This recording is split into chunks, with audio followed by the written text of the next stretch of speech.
Houston, or should I say Katie? What's going on, y'all? It's your boy John Ross, and before we get started with the episode, I want to say today, Blue, is the 25th anniversary of the album Illmatic. Wow. So that's why you have me in this sweater. Normally, Houston, Texas, I don't be promoting unless there's a check involved. But I had to put this sweater on just for my man. Today is 25 years at Illmatic, a very pivotal album in hip hop history. Dropped. And Blue, you got anything you want to say before the episode? Not so much. Okay, you want to save it all? Oh yeah. Okay, it's gonna be good. Okay. Houston, Texas, man. Let's get into the show. Jeremiah 29:11 says, "For I know the plans I have for you, declares the Lord, plans to prosper you and not to harm you, plans to give you hope and a future." Dear John, the iconic legend Quincy Jones said, "To know where you came from makes it easier for you to get where you're going." Sean Diddy Combs said, "Everyone has challenges and lessons to learn. We wouldn't be who we are without them." If 2018 and the last 6 years taught you something, it's that anything is attainable with the right focus and determination. Continue to build. Continue to promote your vision. Continue to inspire creativity and make more creatives. In closing, Nas said, "No idea is original. There's nothing new under the sun. It's never what you do, but how it's done. The first chapter of your vision's movements is done.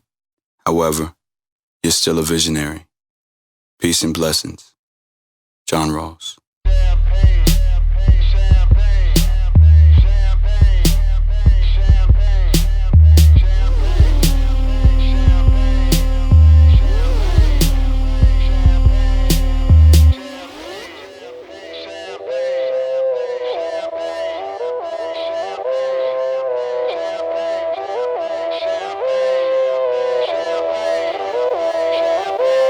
Yo, it feel like 95, Sachi on my body, Biggie, Jigga, Puffy, all that ballin' is a hobby, and I'm wildin' in my body. Houston, Texas, it's your boy. This is episode 11. Welcome to the What's Next podcast, a production of Still Visionary, Inc. My name is John Ross Dyke, and for a period of 30 to maybe 35 minutes, I'm going to be talking to you with my homegirl, family. First time visitor to the show. But before we get started with that, man, Helen, I want to introduce our social media handles so we don't disrupt the flow of the conversation throughout, man. You can follow me on Instagram and on Twitter at John Ross Dyke and still_visionary. Visit my website at stillvisionary.com. Connect with me on LinkedIn.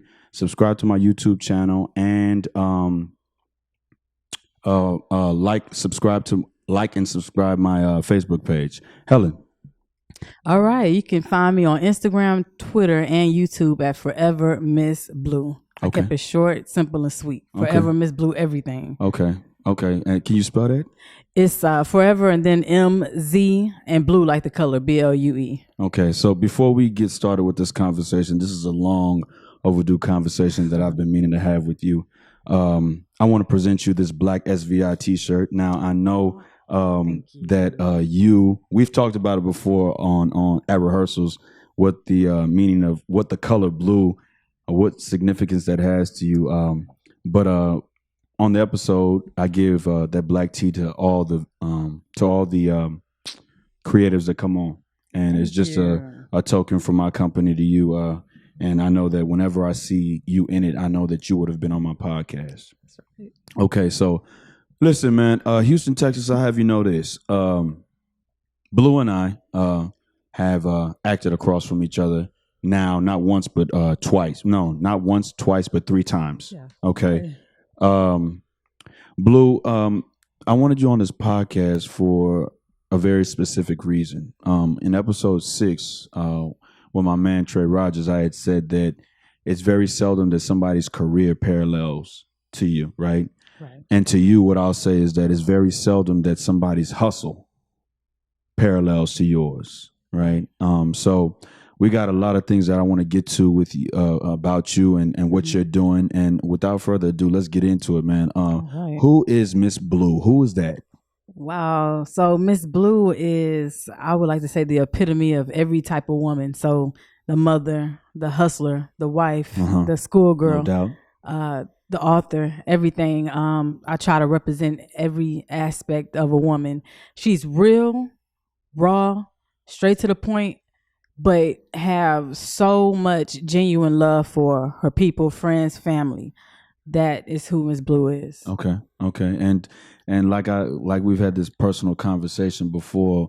What is it with the color blue that you decided to make your name? Like, Oh, yes. So when I was in high school around the age of 16, my aunt, one of my favorite aunts is a police officer.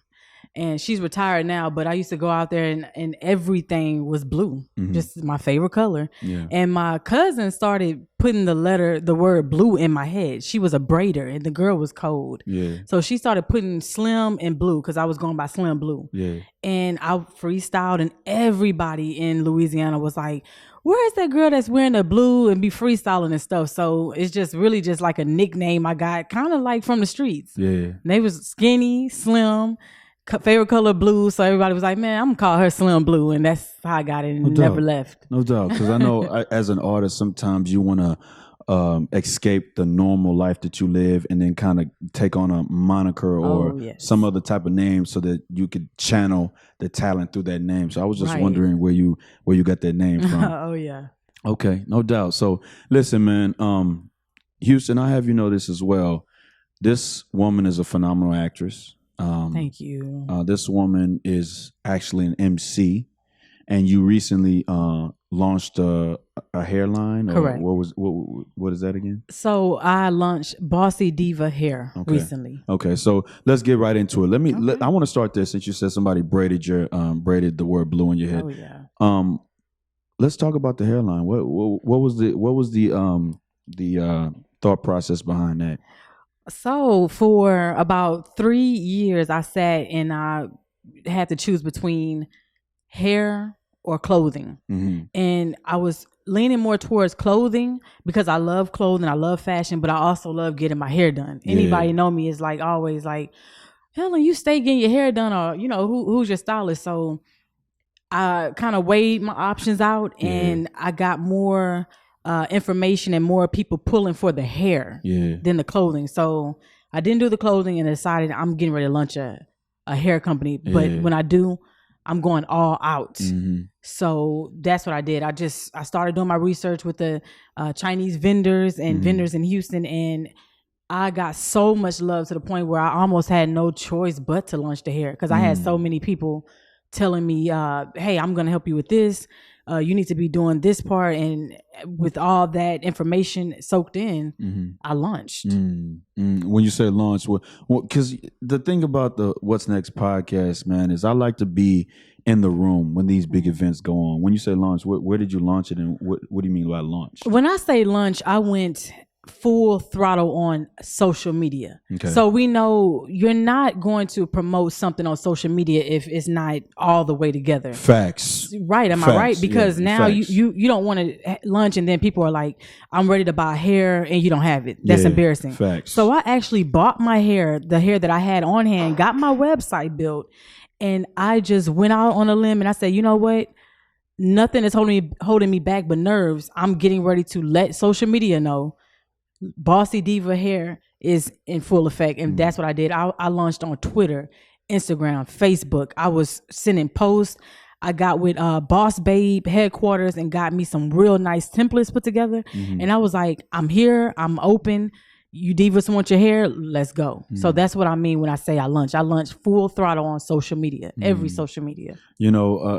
It's interesting that you say that because when I had gone into the rebranding process, going from my previous company to Still Visionary Inc., right? I had it was all about now how do I be effective with the dollar? Because my wife and I were at my mom's house, and my pops was talking to me, and my wife was talking to me. It was like, yo, you just need to start over. So I started thinking, and I recollected on how difficult it was to make it to the point that I was when I was deciding to move over. So let me fast forward that.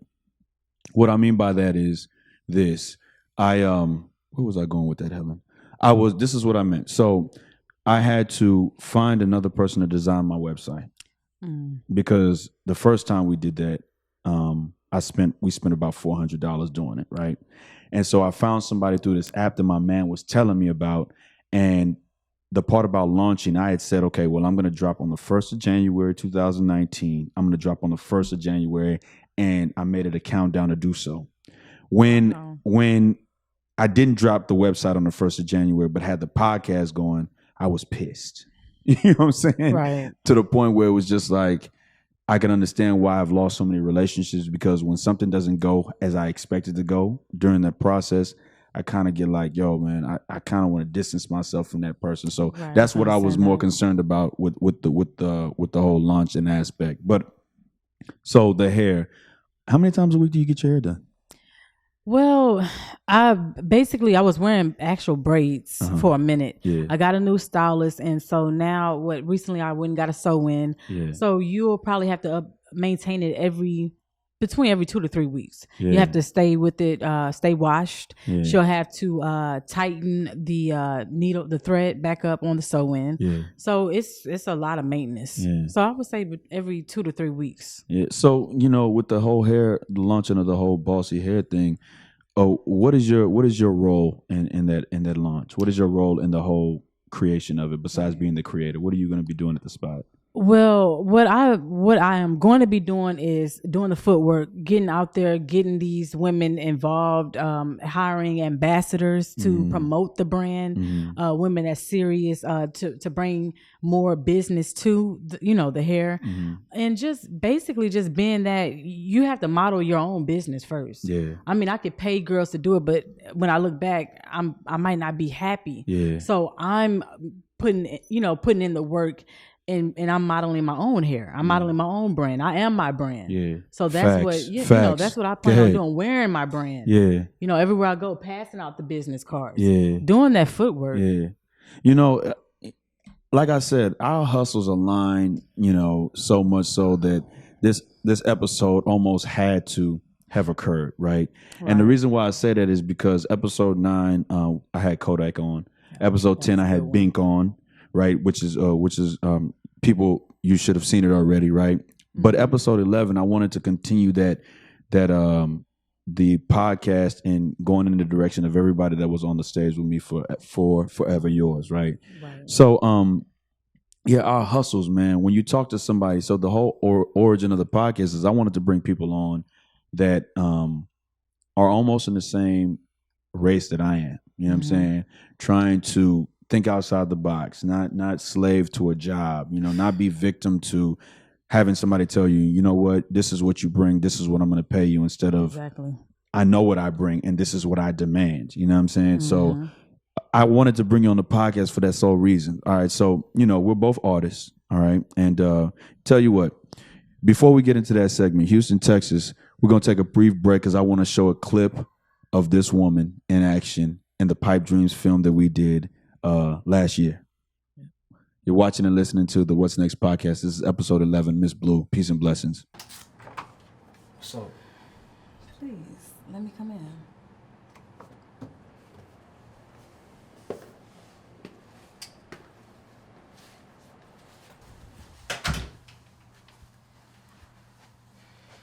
what's up? What you want? I want to talk to you. So you drove 45 minutes when you could have just called me on a cell phone? I knew if I called, you wouldn't have answered. Where's medicine at? My mama got her. Look, Rocky, I'm tired, man. I really ain't for the bullshit. Make this your first and last time you come popping up at my house. Why you being so mean? Because you taking my kindness for weakness, and I ain't never been weak. I apologize. I was just in my feelings. Seeing that chick in this house made me feel some kind of way. Well, it shouldn't have. Why not? Because me and you been done. The only thing we got between me and you is medicine. That's it. So what you trying to say, you don't love me anymore? Not even a little bit? You really want to have this conversation? Yes. I don't think you do. Why not? Because you ain't never been good with the truth. Say what you gotta say, Legacy. Alright, listen. I'ma always care about you. I'ma always have respect for you because you my daughter's mother. You gave me a beautiful daughter. And Madison is the center of my world, but that's it. That's as far as it go. It ain't never been no we in love type shit with me and you. We was fucking, we had fun, and that's it. You got pregnant, that's it, man. So what you trying to say? I was some kind of jump off? Man, stop being extra. You know it was more than that. But we just wasn't in a relationship. You knew I was still hung up over Kim. And I tried to make it work between me and you, but you was on that bullshit. I was on bullshit? But you was the one that had 2 women pregnant at the same time. So who was really on the bullshit? Don't try to make me out to be the bad guy, man. I told you what it was. We got into it, and I told you. We just gonna raise Madison together, but ain't gonna be shit between me and you. I seen Kim. We did our thing. She got pregnant. And shit. End of story. So, you don't miss me? You don't miss us? Not even, just a little bit? I care. Come on, baby, go home. So what you trying to say? You don't even want to do this one last time? See, that's the problem right there. I told you what it was, and here you go. You with that same shit I just explained to you. You still trying to offer me that pussy. I don't want it, my nigga. Get out of my house. So wait, what you think you too good for me? I'm gonna have to make you get up. You know what? This bitch really got you feeling yourself. You must have forgot who I am.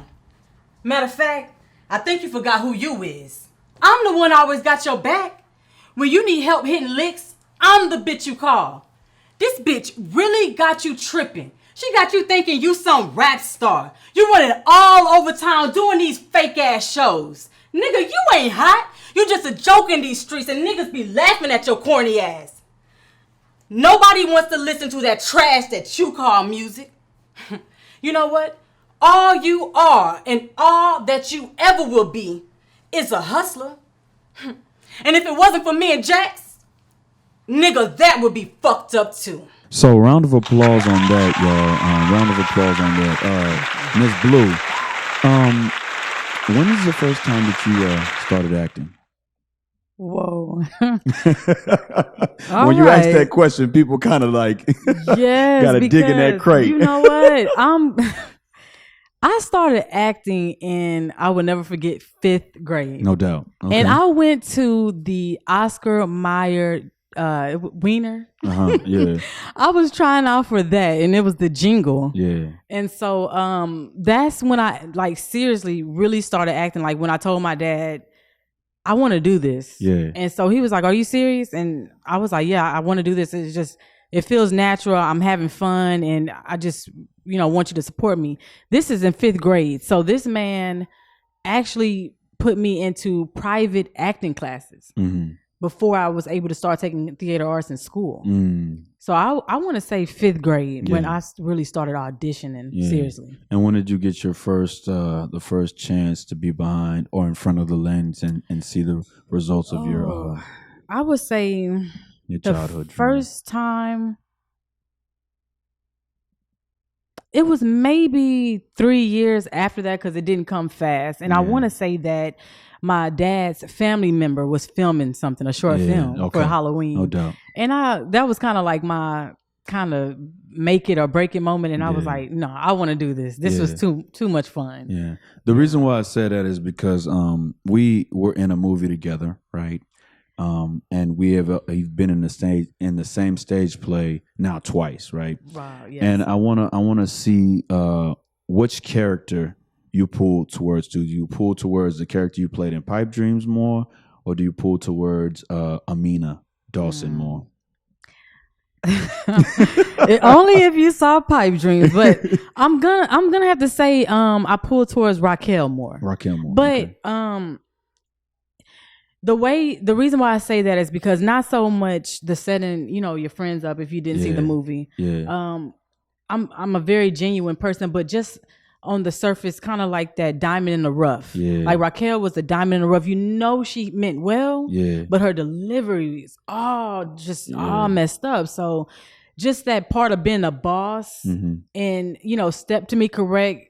I'm going to respect you, but step to me correct. That whole attitude that she had, like that pit bull in the skirt. Yeah. You know what I'm saying? Just without the grimy part. Yeah. So I So have to say her how more. much of that was related to the relationship or a relationship that you may have been in before that kind of tied you and makes you draw towards the Raquel character more?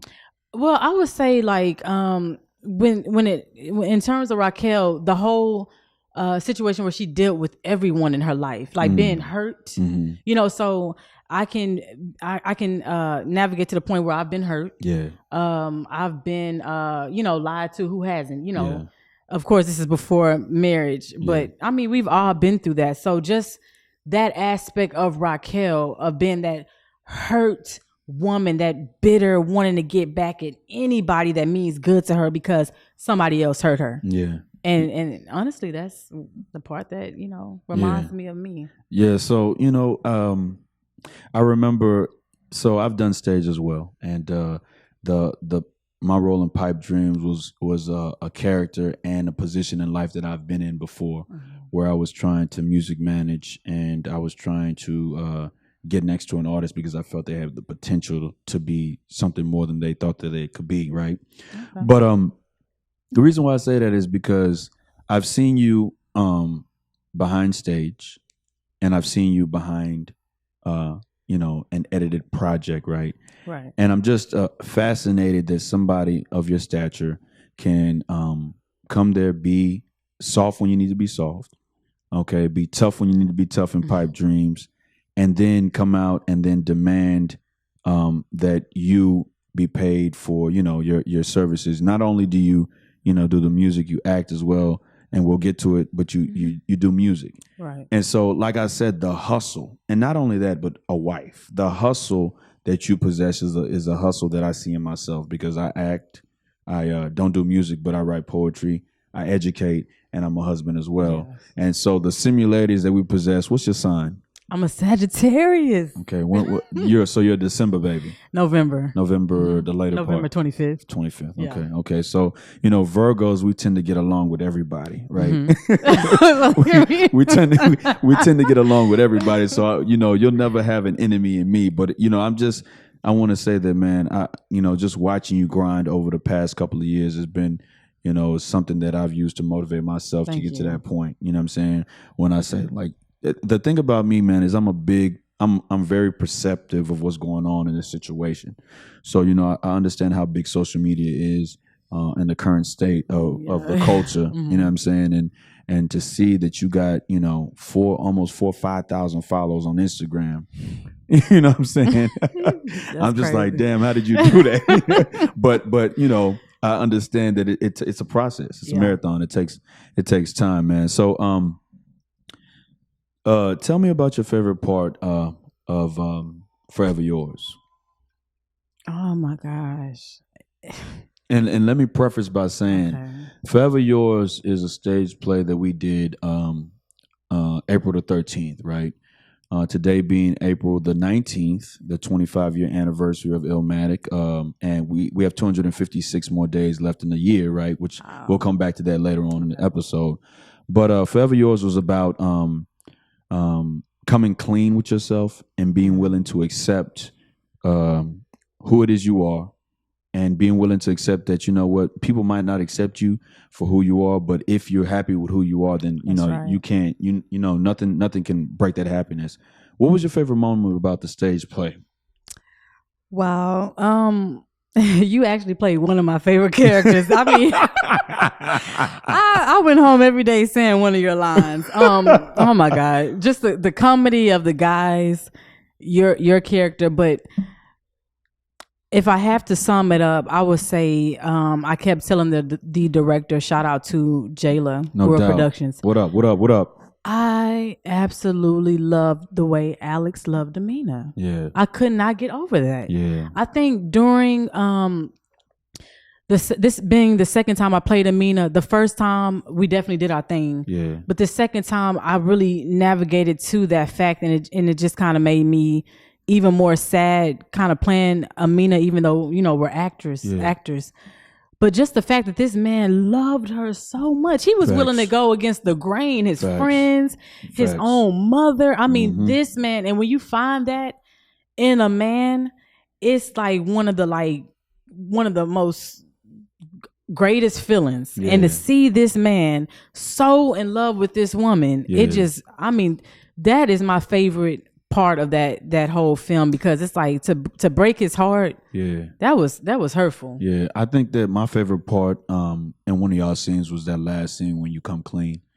I think that the way D. Collins, I think that, you know, you did a great job in the stage play, keeping that factor, keeping that secret. You know what I'm saying? Right. Whereas you know that this man loves you, and instead of falling into that love, you understand that you still know who you are truly, and it hasn't come out to everybody. But you were more of the long lines of like, you know what? I know you love me, and I love you too. But my love is it stops at a certain point, right? And I think that in the last scene that before the play was over, that scene between y'all, when the roles reversed and he became this person who was, you know, standoffish. Oh. And you more along the lines of the person who kind of was just like, you know what, I don't want to hurt you. We can still, you know, have some type of relationship, some type of friendship, but I am this way. And I think that was my favorite part of the you know, especially in rehearsals when you and D. Collins would be in scene and D. Collins would just, you know, like, yeah, he you know did his thing. Shout out to Adrian. What up, D. Collins, man? But yeah, man, I just think that just working with you in 2 projects now, I'm looking forward to the future between us working together again, and how you look out. You're always handing out, you know, auditions, this and that, you know what I mean? And hey, did y'all check this out? Did you do this? And I understand how big support is, you know what I'm saying, for you, because I, in the same lane, think the support is a grandiose thing too, that a striving creative, a striving artist needs. Yes. You know what I'm saying? Without it being said, man. But Facts. Here's where I want to go with it, Blue, right? First of all, before we get off into the part that kind of was just like, to me, all right. What song's on your mind? Definitely Sierra Level Up. Level Up. Mm-hmm. Okay. And for me, the song, I got 2. One coming off of Illmatic. Well, let me get to the Illmatic part secondly. But the first part would be off of Nipsey Hussle's album, Rest in Peace, Nipsey Hussle. Yes. Blue Laces 2. Okay. You know, throughout the course period of since his passing and doing the podcast, I've tried to, I always listen to his music before because I find it so inspirational, his journey, his independency, his craft, the words he was saying, right? So Blue Laces, because, you know, you love the color blue, and I just thought that was a coincidence that I needed to highlight one. Right. But then the song off of Illmatic that I'm going to go with is The World Is Yours. Mm. All right, so those 2 songs are on my mind right now. And so before we continue on in the episode, Blue, I want to take a moment to, we're going to play one of her songs on the podcast. Remember, look, Houston, Texas, this podcast is all about bringing the creatives out, right? We bring the creatives out. We're going to give you a sample of what they do. You know what I'm saying? So you're watching and listening to the What's Next podcast, episode number 11, Miss Blue. And let's get off into this track. Peace and blessings.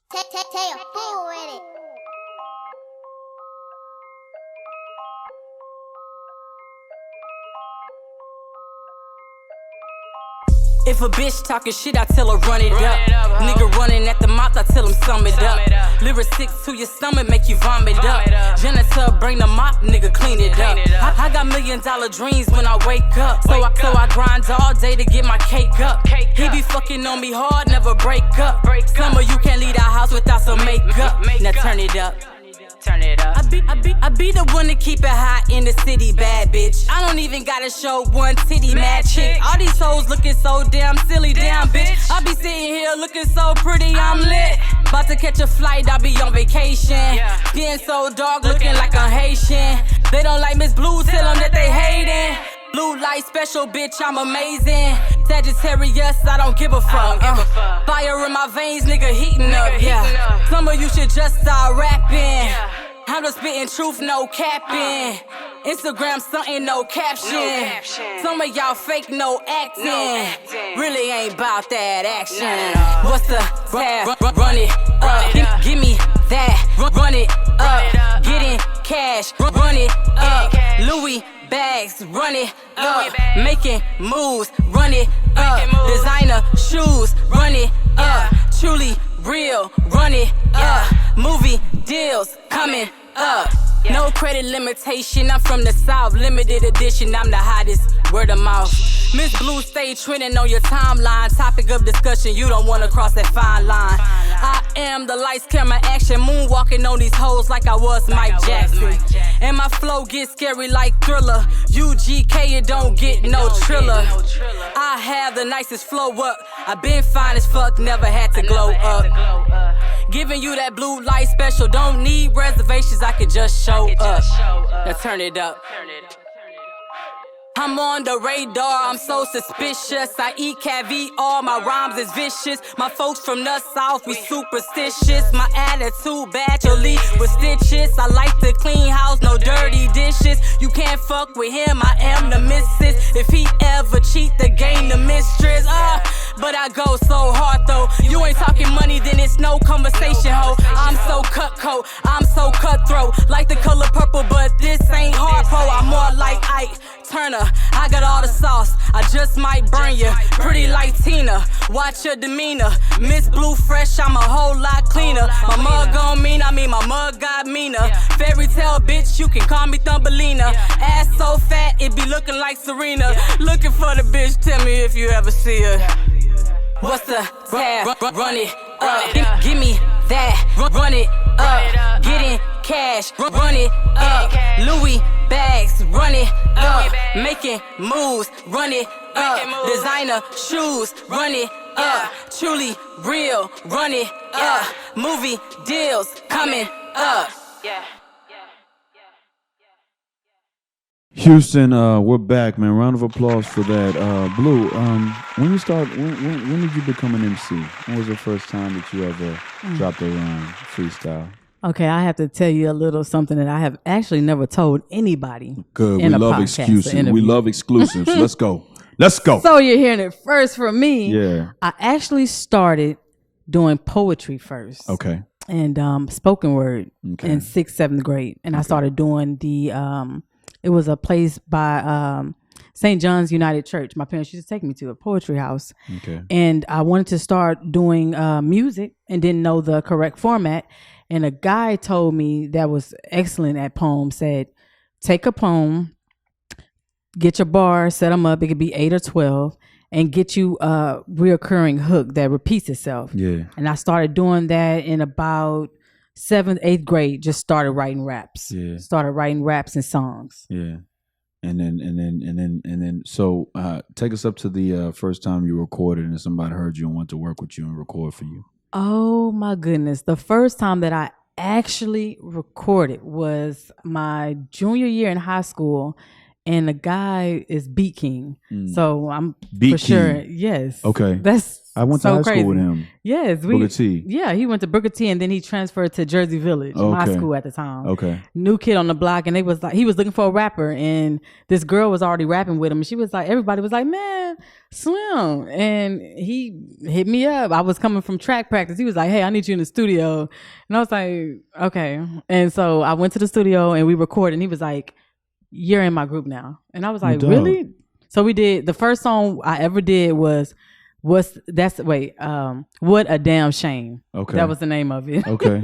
Okay. Because, so when I found out you rapped, I automatically went to the SoundCloud and followed you, listened to a lot of your tracks. I love the one that you did with featuring emcee. Oh, what was the name of that track? That was the Pouring Up remix sample. Yeah. Yeah, Pouring Up. So you're an MC, all right? You are an actress, you're an entrepreneur as well as a hairline and store owner, right? How do you find time to be a mom in that? Wow. I have very verbal kids. Yeah. So there are times when I kind of get beside myself trying to do the music and the acting and stuff like that. Sometimes I include them in the stuff, but then sometimes it's just like I'm on a roll and they'll stop me and say, hey, Mom, let's hang out. Or my husband will be like, okay, it's time to take a break. Because he knows once I'm into my entertainment, I'm full throttle because I have such a big passion with the art. So I just, I try to balance it, and I listen to what my family's saying. I listen to what their needs are, and then I say, okay, I have to wait to do this studio thing. We're gonna go out to eat or hang out and do, So Family I try to stuff. balance it right. No doubt.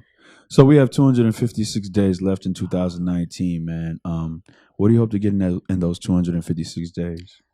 256 days in 2019. I just want to keep going hard at everything I touch. I want to leave an impression that is never forgotten. I want people to remember me.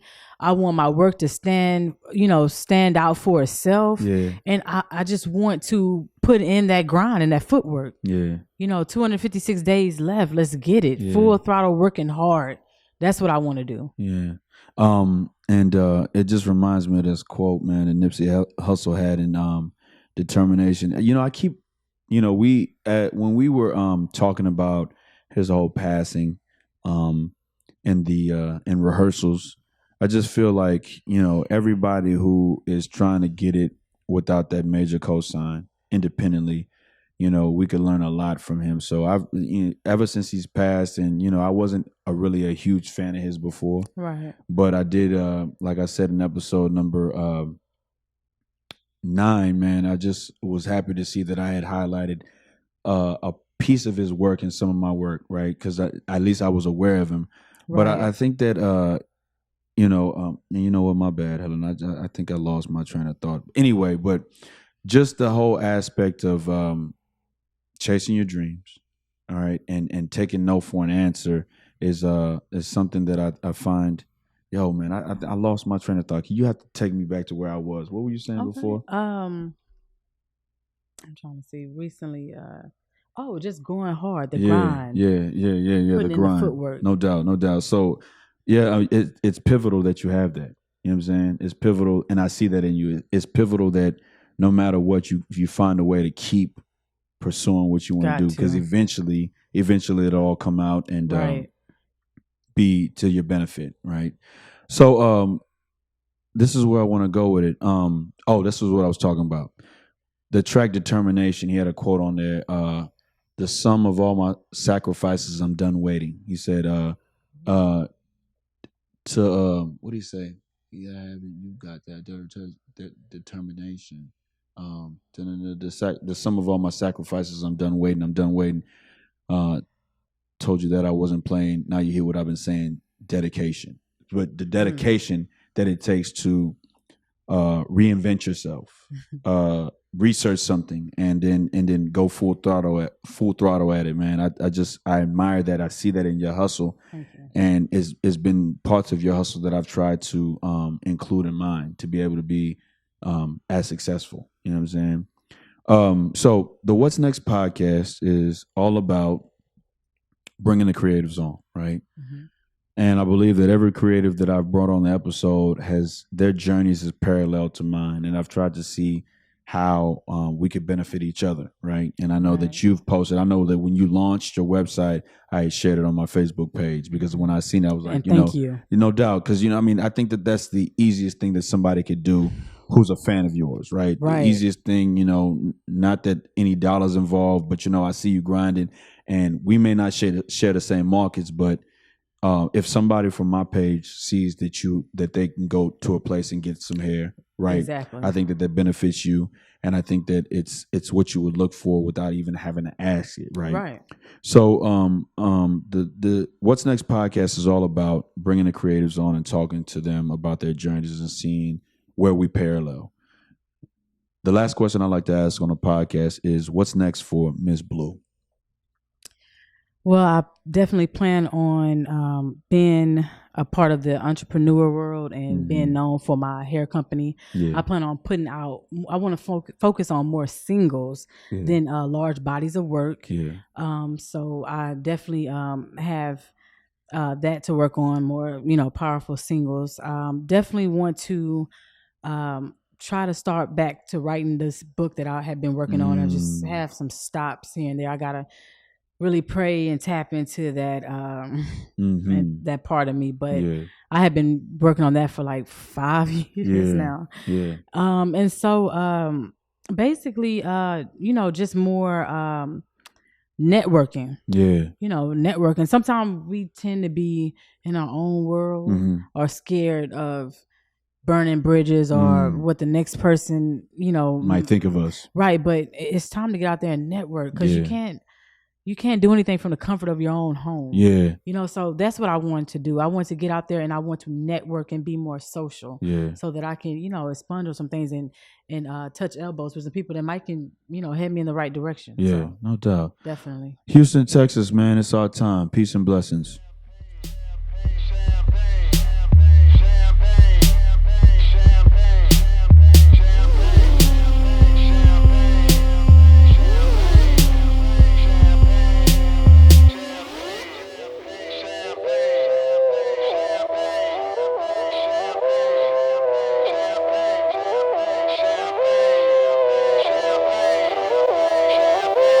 Yo, it feel like 95.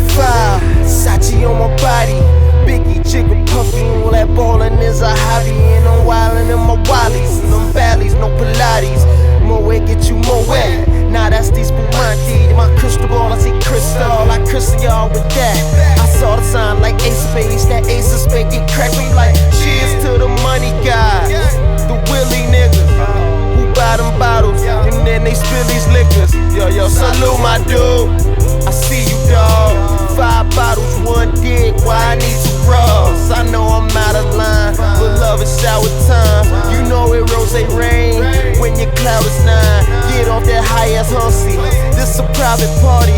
Been on my dick too long. Your breath on private party. You gon' be nice and naughty. These walls on priceless Audi. This the upper crust. Fuck is up. Over and done. Overdose. Guess we did it again. Sippin' with no remorse. We gon' do it again, and we gon' do it again. What we doing again?